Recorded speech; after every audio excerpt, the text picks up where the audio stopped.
Sir, Haldwani में जो कल देर रात एक गोलीकांड हुआ है, एक 22 वर्षीय युवक की जिसमें मौत हुई है, किस तरीके से देखते हैं हल्द्वानी के माहौल को? आखिर हो क्या गया है? पहाड़ों की शांत वादियों में ये सब क्या हो रहा है? नहीं, देखिए, हिंसा तो हम देख रही है, लगातार ही देख रहे हैं।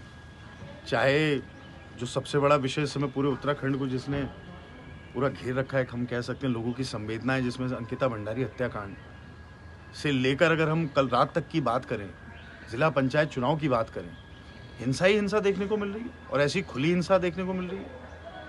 अब बताइए, पुरोहित जी हैं, घरों में पूजा पाठ करते हैं, उनके बच्चे का क्या दोष था? 22 साल का वो बच्चा दिल्ली में जो अच्छा खासा जॉब कर रहा था, हंसता खिलता परिवार, उस पर किसकी बुरी नजर लग गई? मैं तो वहां गया, उनके पिताजी जो पुरोहित जी हैं, उनकी माता जी, उनके भाइयों की हालत देखकर, उनके परिवारजनों की हालत देखकर खुद आंसू निकल रहे थे। तो ये बहुत दुख का विषय है कि ऐसी हिंसा यहाँ पे हो रही है और अवश्य लोगों को समझना पड़ेगा कि ऐसे जो हिंसा को अंजाम देते हैं ऐसे लोगों को संरक्षण आखिरकार क्यों मिल रहा है?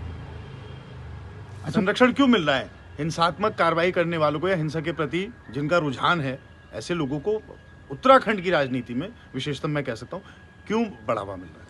पूर्व में भी इस आरोपी द्वारा कुछ झगड़ा फसाद और मारपीट की घटना हुई थी, जिसमें भाजपा के एक प्रभावशाली विधायक बीच में मीडिएटर बनकर उसको बचा के ले गए थे। उस बारे में क्या कहेंगे? नहीं, वो तो आप आदरणीय भगत जी की बात कर रहे हैं, उसमें सबको ही पता है, तो जग जाहिर बात है।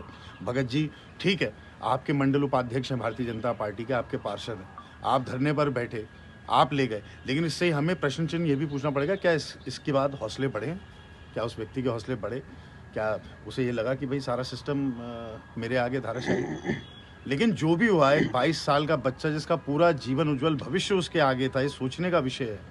जिसके पिताजी घरों में जाके पूजा पाठ करते हैं, लोगों के घरों के लिए, उनकी भलाई के लिए पूजा पाठ करते हैं, आज वो ऐसा लग रहा था कि पहाड़ के नीचे पूरा परिवार आ गया, ऐसे आंसू वो बहा रहे थे, उनकी माताजी ऐसे आंसू बहा रही थी। बहुत दुखदायी कृत्य है, बहुत दुख का विषय। अच्छा, सुमित जी, राजनीति की अगर बात की जाए तो उत्तराखंड की खेल मंत्री रेखा आर्या के जो पति हैं गिरधारी लाल साहू, उनके द्वारा एक महिलाओं को लेके अमर्यादित बयान दिया गया है, किस तरीके से देखते हैं इसको? नहीं, यहाँ से लेकर बिहार तक उन्होंने उत्तराखंड को पॉपुलर कर दिया है। उत्तराखंड ट्रेंडिंग हो रहा है कि अब बिहार के जो विधायक गण हैं या वहाँ की महिला आयोग है, वो यहाँ के मुख्यमंत्री जी को पत्र लिख रही हैं कि ये कौन व्यक्ति और कैसा अनर्गल बयान उन्होंने दिया।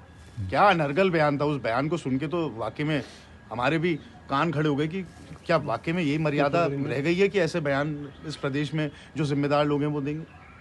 ऐसा घटिया बयान था और वाकई में ये सोचने का विषय। वहाँ पे मैं देख रहा था, एक विधायक हैं बिहार के, वो कह रहे थे कि 10 लाख रुपए हमसे ले लो, इनको यहाँ भेज दो एक बारी। फिर एक राजदा की महिला विधायक हैं, वो कह रही थी कि हम बताएंगे बिहार की बेटियाँ क्या कर सकती हैं।